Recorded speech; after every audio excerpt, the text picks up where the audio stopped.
nervous because I'm here now. Hey guys, welcome into another episode of 410 Sports Talk. James Haskell here with my co-host Glenn Martin. Really excited to dig into this episode. We're going to talk about what we're calling the worst case scenarios.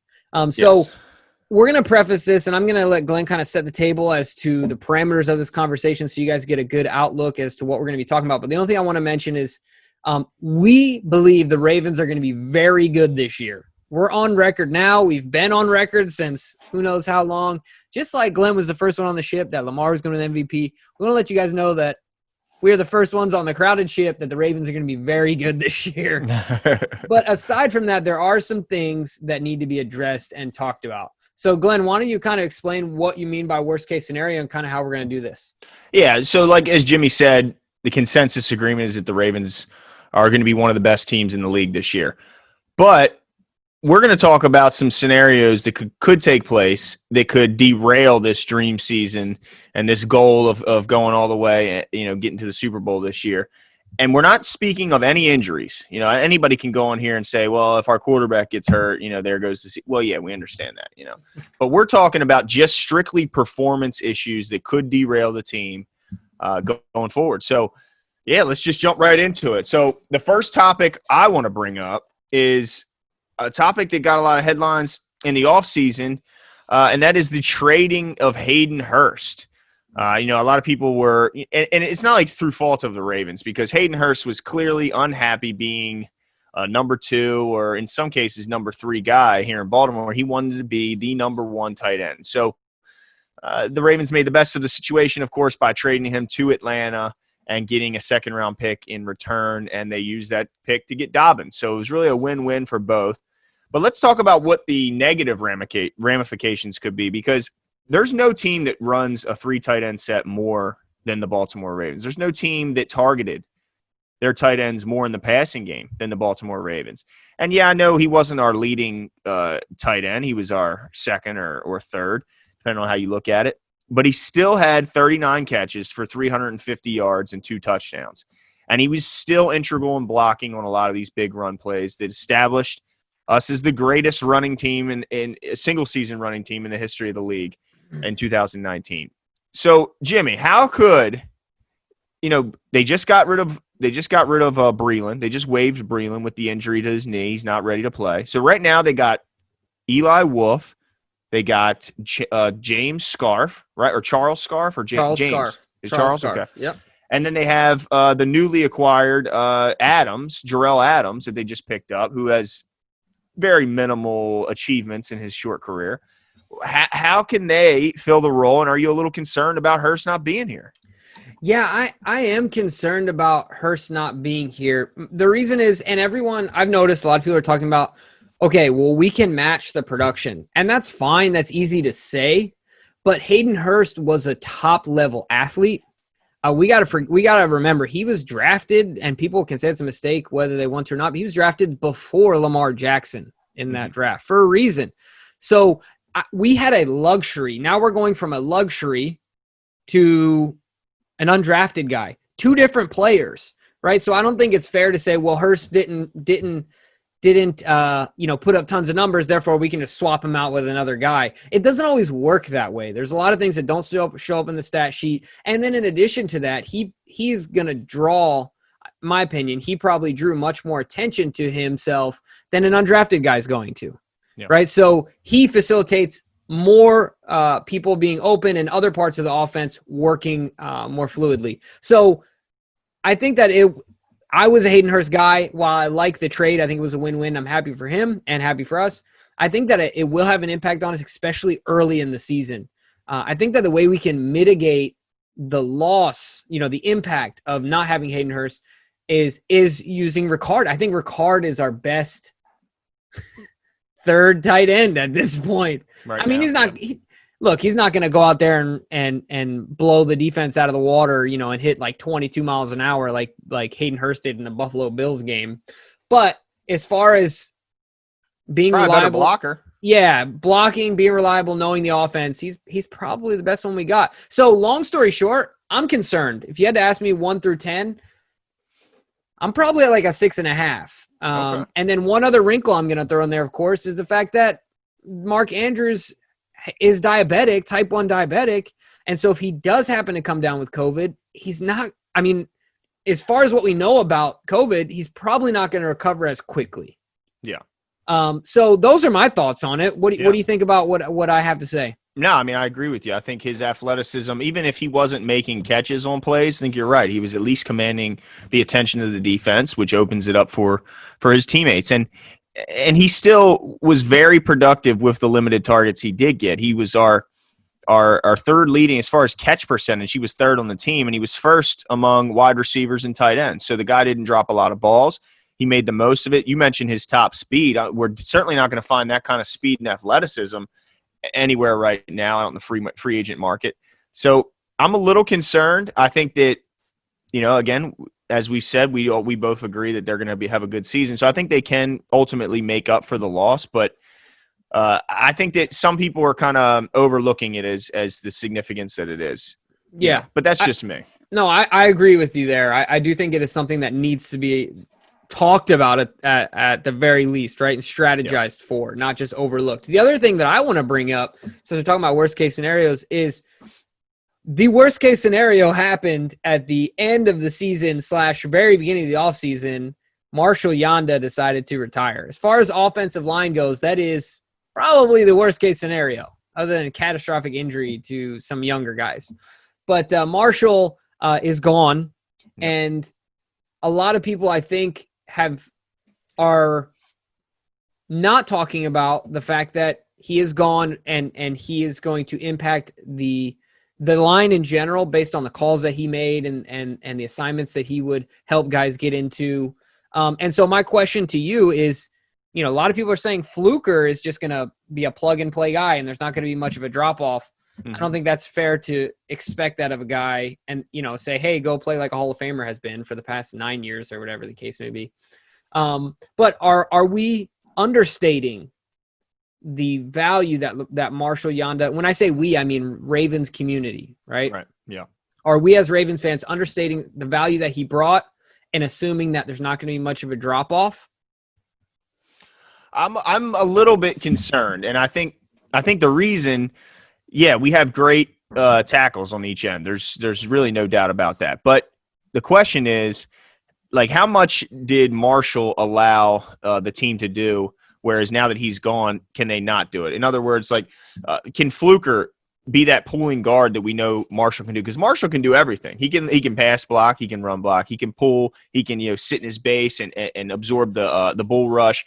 He can deal with any type of stuff the defense throws at him, as well as the offense can scheme anything around him. So the question is, can the Ravens still run their entire scheme with just any old person in at right guard? Now, Fluker's no scrub. I don't think he's, he's certainly not an unknown guy. At least they know what they're getting in his replacement, at least in theory, because of the amount of reps and tape he has in the league. We at least know we're not getting a scrub there.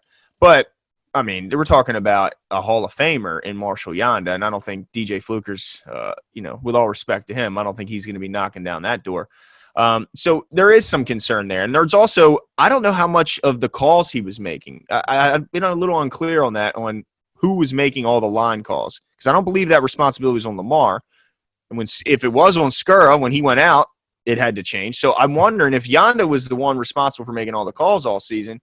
Well, now somebody else has to take on that job. And as we saw on the other side of the ball, when C.J. Mosley left and we lost our communicator on defense, how that impacted is certainly early on. I mean, how many different players did we see with the green dot on the back of their helmet trying to pick up that role? So people can make it seem like it's just easy to put a guy in there to make those calls. I don't know if it is. Now, we don't even know if Skura is going to be ready.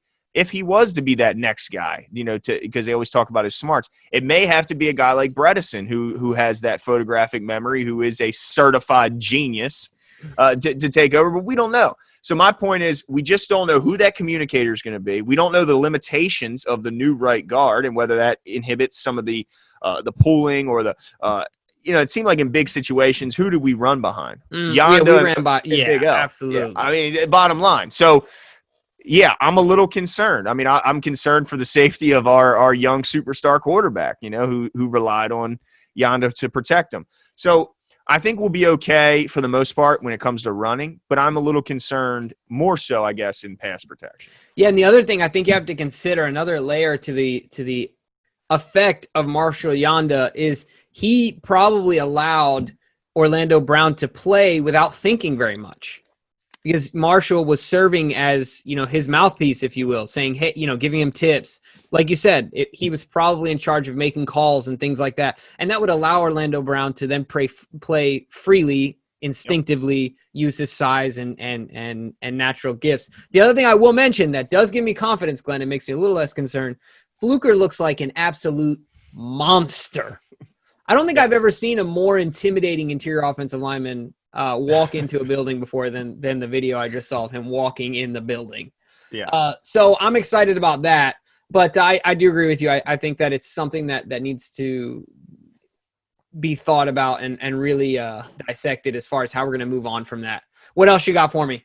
Yeah, so another area I think is really being overlooked is the Ravens' return game. Now, we talked about it in our call with Tony Thornton, how the return game for the Ravens hasn't been good since Jacoby left.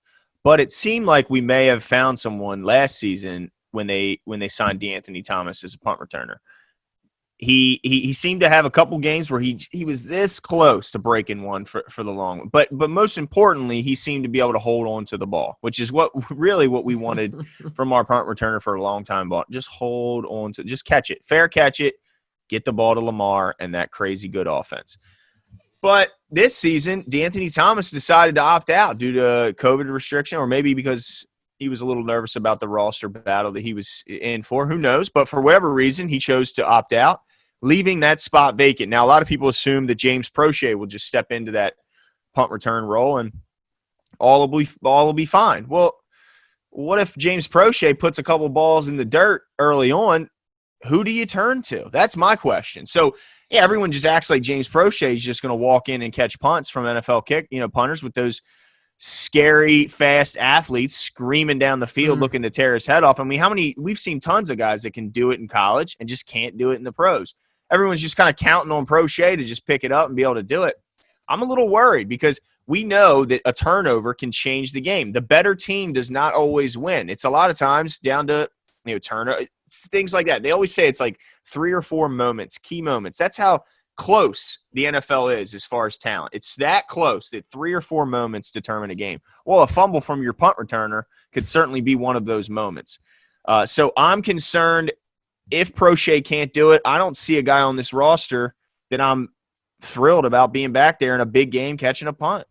Yeah, no, I'm with you 100%. I got nervous when I saw that DeAnthony Thomas had decided to opt out. And yeah, I mean, it has me, all the points that you mentioned, it has me really concerned. And I hope, I mean, the best thing I can do at this point is pray while they're punting. I mean, what else can we do at this point? Because like you said, if Prochet, that's a big leap. I mean, you're talking about punters that are way better than college punters. I mean, their placement, the strategy, the spin, the velocity, all those things, way different ballgame. Yeah, exactly. Timing, everything. So hopefully it works out for him. But I agree with you. Now, there's another thing that that I want to talk about: stopping the run. I want to talk about stopping the run because the image that sticks with me from last year, you know what it is, right? Is it Earl? It's Earl. It is the Derrick Henry, Earl Thomas. We'll call it an entanglement. How about that? Too soon, Joe. The entanglement that they had, Earl lost, and he lost miserably. But it wasn't just that. That is the visual, and then also the 84-yard or 88-yard run. Nick Chubb. I mean, he just broke it and was gone.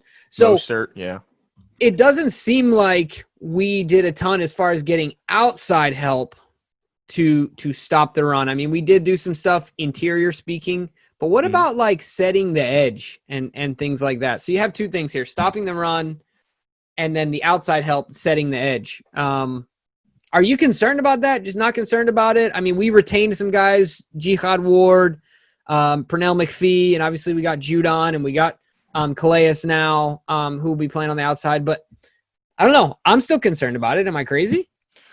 I think that, look, realistically, we're probably not very concerned. But here's the thing. We're relying on two rookies to ease those concerns with Malik Harrison and Patrick Queen. Without those two, I would be very much concerned, even with the addition of Calais Campbell, who is a known, very, very talented run stuffer. But the issue was getting around to the edge. We didn't have linebackers that could cover that ground. We saw it with Raheem Mostert. We saw it in that Bills game. You mentioned the Derrick Henry game. What was the other one you mentioned? Chubb. Yeah, Nick Chubb. My goodness. So we just didn't seem to have the speed to get to the edges. Well, I know Calais is a great, great run defender. I just don't know if he'll help in that area. So we're relying on Patrick Queen and Malik Harrison, and that's fine because I have confidence that they're going to do well. But what if they don't? We've seen tons of rookie linebackers come into this league and just not perform. So it's certainly possible, even though we don't think it'll happen, that Malik Harrison and Patrick Queen could underperform. You're talking about an offseason that's unprecedented, an offseason where, they would have been in the building, 5 months ago, Jimmy? They would have been here, 4 months ago?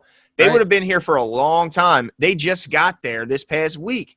So to pretend that these guys are just going to easily step right in and perform week one with no preseason, with a truncated offseason and training camp, I'm a little more concerned than I think most people are. While I do have confidence that we can, we have a good track record developing linebackers here in Baltimore, but it's not impossible. Sergio Kindle. I know he fell down some steps, but Tim Williams, everybody said he was a guaranteed pass rush hit. He might not be able to stop the run, but he can definitely be a third down pass rusher. I don't know if he ever got more than 2 sacks in a season, and now he's out of the league. Actually, I don't even know if he went to the Packers and got cut, I believe, but I don't know. He might have picked up somewhere, but I doubt it. But my point is that it's certainly possible and not out. It's not outlandish to say that Patrick Queen and Malik Harrison aren't going to be impact players their rookie year. It's not crazy to think that. Yeah. So that has me slightly concerned about the outside rush defense. Absolutely. Yeah, no, I'm with you. I think that the theme to this particular, not just this one, to a couple of these scenarios we're bringing up, whether it's interior offensive line, whether it's the Hayden Hurst trade, whether it's the punt/kick return game, whether it's stopping the run, we're going to be depending on a lot of rookies early on to make big plays. Look, they're not coming to a franchise that's rebuilding. They're not coming to a franchise that's just ramping up. Look, we're there. We are there. And so I agree with you. I'm concerned about it because, like you said, what if they don't catch on? What if they don't catch on immediately? You know what I mean? So those things are definitely gonna have an impact and is a concern of mine. All right, what about this one, Glenn? Always a concern in Baltimore. Always, always, always, every year. 2 words in Baltimore that come up. The first, anytime you talk to someone about the Baltimore Ravens draft, there's 2 words that come up. Wide receiver. Right? We're going to get when they're talking it poorly. Oh, I got you. Well, no, we're going to get this wide receiver. We're going to get this wide receiver. We never get any of them. That's not true. I'm exaggerating. We got Hollywood. That's right. And we got Brashad Perriman. Wait. The Jets got him now. Yeah. So my point is this: last year we were the worst rated wide receivers as a group, as a unit in the NFL. According to PFF, yes. According to Pro Football Focus, right? So what if a team says Hollywood's not beating us? Then what? Right? So I'm concerned about that because everyone will bring up 2 names: James Prochet and Duvernay. Yep. Both rookies. And I hate to say it, unless everyone's wrong, there's a reason they went in the 3rd and the 6th round. They weren't first, second round guys. Not just that. How many got picked in front of them? How many receivers? Right. In unprecedented. Yeah, you're right. Yep. So where are you at in the worry meter as far as that being an issue when we're talking about the wide receivers? Now, before you answer, I don't want to forget because people are going to bring it up. Boykin is obviously there. Snead is there. Those are guys that we are going to be counting on that have some more clout than rookies coming in. But to me, still very concerning. Am I being dramatic here? No, I think this is certainly an offense that relies primarily on their tight ends in the passing game it's last season.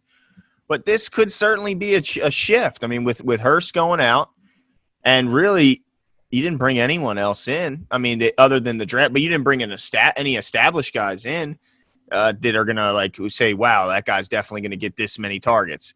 So it's up to the guys that were here last year, and then the two young guys that they brought in to fill that, that Hayden Hurst gap where they got to catch 30 balls. Seth Roberts caught 21 balls, so that's 51 balls that are now, that have to be caught by somebody. And we expect this passing game to be expanded. So really, we think even more than that needs to be picked up. I am a little worried because I think you mentioned it perfectly. Marquis Brown is clearly going into this season going to be expected to be our big play guy, our number one outside guy, the guy that keeps defensive coordinators up at night. Well, we've seen Bill Belichick do this countless times. He takes away your best option. So what if they're going to go and put the defensive player of the year, the reigning defensive player of the year, cornerback Stephon Gilmore, and they say, go on Marquis Brown. We'll give you some over-the-top help here and there just to make sure they know you can't just, try and run by us. And we're going to take him away. And we're going to give Andrews a whole heck of a lot of trouble over the middle. And we're going to say, beat us with someone else. You know what I mean? So I'm a little concerned about that. Now that run game tends to cure a lot of that because we'll just say, well, we'll just run it down your throat the whole game. And yeah, good luck stopping that with, right. With your guys. But yeah, so what if a team is able to figure out that run defense or that rushing attack and is able to slow them down and we're forced to go to the air and they take Hollywood away? I mean, this is a big year for Miles Boykin, a year that he's got to show that when he's given single coverage against a much smaller corner, he's got to make them pay. And Lamar has to show that trust on the outside guys other than Hollywood and let that ball loose and give those guys a chance to go make a play for their quarterback. But I am certainly concerned because of the unknown. Devin Duvernay, they can call him Steve Smith Jr. all they want. He's got to go out and show it that he's that. We can't just assume that he's going to be that, watching his Texas tape. And then James Prochet, there's a reason he was picked in the 6th round. He's playing at SMU. He wasn't playing against Alabama. He wasn't playing against, day in, day out. He wasn't playing against top-end competition like he would if he was playing the SEC or the, Big Ten. So, I don't know. I'm concerned, but, I just say this. I hope Hollywood turns into what we're expecting, which is to be a true number one receiver. Absolutely. I mean, that's a serious cure-all, right? But let me ask you this, Jimmy. I got one for you. All right, what's up? Pass rush. The Ravens decided we're just going to blitz more than any team has ever blitzed because we don't have an established pass rush, and certainly not one that can win with just 4. Well, they didn't really add a ton. They added Calais Campbell, but he's not the youngest guy. I mean, he's long in the tooth. He's in his, mid-30s. Judon's still there. Yeah, he's still there, but he's still yet to get double-digit sacks. How are they going to generate pass rush? Are they going to have to do it again, Jimmy? Are they going to have to send the whole kitchen sink and rely on the guys in the back end to hold it down? You ready for this one? I'm going to lose my license to be your co-host for this one. Oh, no. Terrell Suggs. No, I'm totally kidding. I'm totally kidding. That was a joke. Look, I'd love to have Sizzle back, but I'm not expecting any production out of the guy. No, I'm really concerned. Yeah. Really concerned about it. I think we're going to have to do it again. It's going to be a situation where it's a jack of all trades thing where these guys are going to have to know how to rush the passer, whether they're playing free safety, corner, outside linebacker, inside linebacker, whatever. They're going to have to be able to contribute to the pass rush because that's the only way we're going to get it done. I think that what will help is we will see Calais beating – anytime he's in a one-on-one battle, he's going to win that. We didn't really have – look, as good as Judon is, there's plenty of tackles out there one-on-one that can deal with Judon the entire game. Saw a tight end last year to handle him. Yeah, I'm not saying all tackles, but, I don't want to discredit him that much. Nah. But there are ways of stopping him without doubling him. I don't think it's possible to stop Calais Campbell, no matter who you are, in a one-on-one scenario. I don't really see even it. Even his age. Yeah, I don't think so right now. So that will help. But like you said, he's only one guy, and he's not a premier pass rusher, if you will. Like, he's not purely an outside guy. He's kind of a he's had some heck of a good years, though. No, he absolutely has. And he knows how to get to the quarterback. But it looks different, I guess is what I'm saying, when it comes from Calais sometimes, because a lot of times it comes from the inside, not necessarily. Well, we're used to also a speed rush. We're used to that guy who just gets down so low he's almost parallel to the ground as he goes Right. by the tackle, and he's not that, but certainly productive like crazy. So I'm happy that we got him, but I'm still absolutely concerned about, because like you said, the age, he could burn out halfway through the season. Yeah. You know what I mean? And then maybe come on again in the playoffs. We could limit his snap count, whatever the case may be, but I just don't think we've addressed it adequately. Another name that's still out there is I think is worth mentioning, and he played for the Rams last year, is Clay Matthews. I think is a guy still sitting at home. Look, Yeah. he can rush the passer. If anything, he can rush the passer. I think the Ravens are a little mad at him because they tried to get him last year. Yeah, I think so too. And when they're burned like that, they don't go back. They do not. They go, you made your choice. You made your bed. Now you got to lay in it. But I'm with you. I'm concerned. And let me tell you why. I mean, yeah, I like Calais. I think he's a great player, and he had a bad team around him last year. So when I bring up his stats dipping, you could easily throw that at me and go, this is why. I mean, look, the team dismembered all their good players. They took all their good players and traded them away and said, we're going to be terrible. But he had 14.5 sacks in 2017, 10.5 in 18, and 6.5 last year. So he's went down by 4 each season. He's not getting any younger. I think he's going into his 12th or 13th season this year at 6'8", at over 300 pounds. That's a big guy getting old. It's not like he's a quarterback. I'm a little worried about what he's got left in the tank. Now, I fully believe that this is the year he will be emptying that tank. I think this will be his year where he says, I want to win a chip. And this is my last and best shot to do so. You didn't sound very much like him right there. I can't get down that deep. He's just much more of a man than me. I mean, what can I say? It's due to damage. Did you know that? Is it really? No, I didn't know that. He didn't come into the league like that. That happened in Arizona. It's due to damage to his vocal cords. No, from yelling so much. Oh, is it really? Yeah, it's due to damage. It's changed his voice permanently. Yeah. That's great. Wow. Fun fact. Interesting. Yeah, interesting. But yeah, I am concerned. So we have guys right now that hopefully, I don't want to just lean on this being this 20 blitz 47% of the time, or something was we blitzed last year. I think it was, or 57. It was something insane. I know we can do that because I think the secondary is even better than it was last year with Tavon Young coming back. But I still don't want to. I don't think that's something that Wink wants to have to do again to break another record of sacks. But I mean, it's a blitzing percentage. But whatever it takes to get pressure on that quarterback. Yeah, the other name. Yeah, no, absolutely. The other name I want to throw in that we kind of omitted is Fergie, Jalen Ferguson, going into second year. Going to be, there's a lot on his shoulders because of the position we're in as a team, right? He's the guy out on, he's the partner with Matt Judon that's got to draw attention. He's got to get out there and hold up his. And that guy, he broke Suggs' record. Well, when Suggs came here, he didn't just live up to the hype. He surpassed. Well, look, Sack Daddy. Your nickname is Sack Daddy. We need to get some sacks out of you. Right. Stop with the snacks and get to the sacks. Oh, I see what you did there, Jim. Come on, man. Dang, I'm really excited to see what he looks like, though. I hope that he's looking less pudgy and more like an NFL outside linebacker this year. Yeah, and so finally, our last reason it cause for concern, if you will, and maybe the biggest reason is the improvements that the rest of the AFC North have made in the offseason. Yeah, that's nothing to sleep on. I mean, last year, I don't think there's anyone who would argue with the fact that the AFC North had a down year. I mean, you look at the Bengals going 2-14 and getting the number 1 pick. Obviously, they were the worst team in the league. So anytime you have the worst team in the league in your division, that's a down year. I mean, especially and the you Bengals. thought the Browns were going to be good, so I did think the Browns were going to be good. I thought they were going to be a playoff team. Okay, I didn't think they were going to win the division. All right, fair enough. Mister, you did, Mister. But I don't think anybody thought the Steelers would be as bad as they were, and who could have predicted the injury to Big Ben? But with Ben back, he's got some weapons around him that Chase Claypool is added in. Eric Ebron is now added. Anthony McFarland from Maryland is there. They have a chance to be good. They already had a top 5, maybe top 3 defense after they brought Minka over. You look at the Bengals, who are coming off of a horrendous season. Well, they got Burrow. They got A.J. Green back. They went to Houston, grabbed D.J. Reader, monster D tackle. You put him next to Atkins. You put him, Dunlap on the outside. They came into Baltimore and took Josh Bynes, said we need some help at linebacker, and they grabbed him.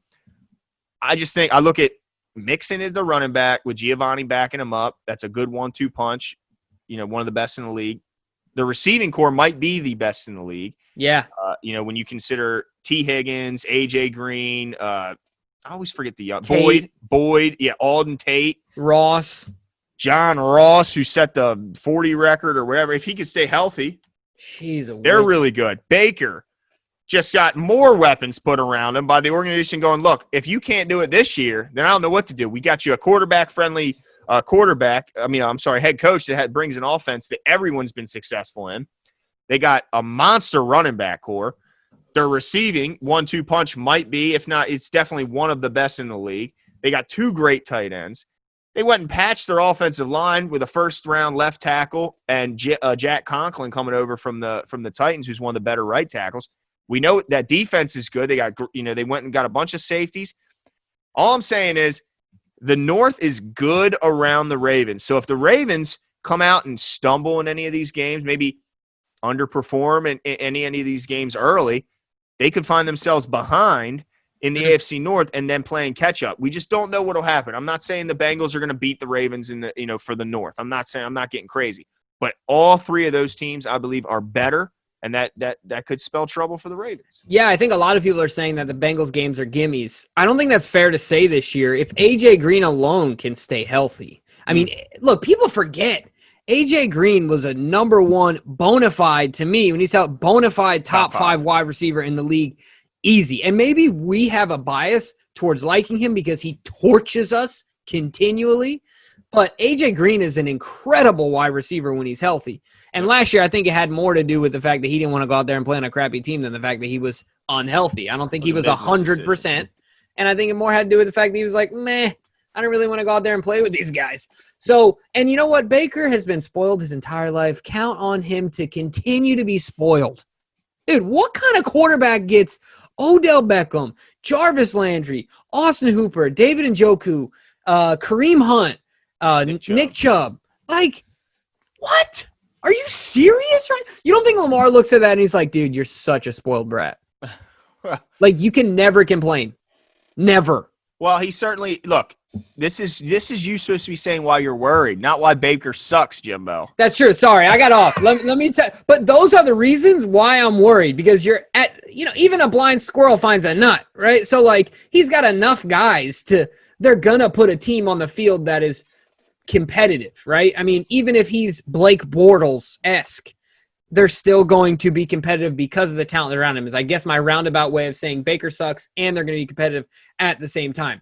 So, and like you said, Ben is back. So the concern, like you said, is that last year was an off year for the AFC North and we took off, but it's going to be a tight race. Yep. Absolutely. Now, if you're a betting man, is Lamar going to be 3 for 3 in AFC North titles in his first 3 years in the league? Absolutely. Woo! I mean, whatever I just said in this whole show, I mean, you can just crumble it up, because let me tell you, I got us winning 14 at least this season. At least. And let me tell you, I cannot wait until week 3. I can't wait till week 3, because I'm getting sick and tired of all these Chiefs fans hating on Lamar, pointing to this 0-2 playoff record. And you know why you're pointing to that 0-2 record? Because that's the only thing you can point to. That's right. Ridiculous. I can't wait till week 3. Yeah, I'm absolutely with you. That's my birthday weekend. It's going to be one of the best weekends of my life. Absolutely. That's awesome. Well, you guys let us know. Are we overreacting to some of these things? Is there anything that we're missing that is also a worst case scenario or a cause for concern that we didn't bring up? Let us know in the comments. If it's worth talking about, well, obviously we like to get back to you guys, but also we might make a video about it, a worst case scenario 2.0. But either way, make sure to subscribe. We appreciate the support. We really love it. And so make sure to give us a like, give us your feedback, and we'll talk to you guys soon. See you.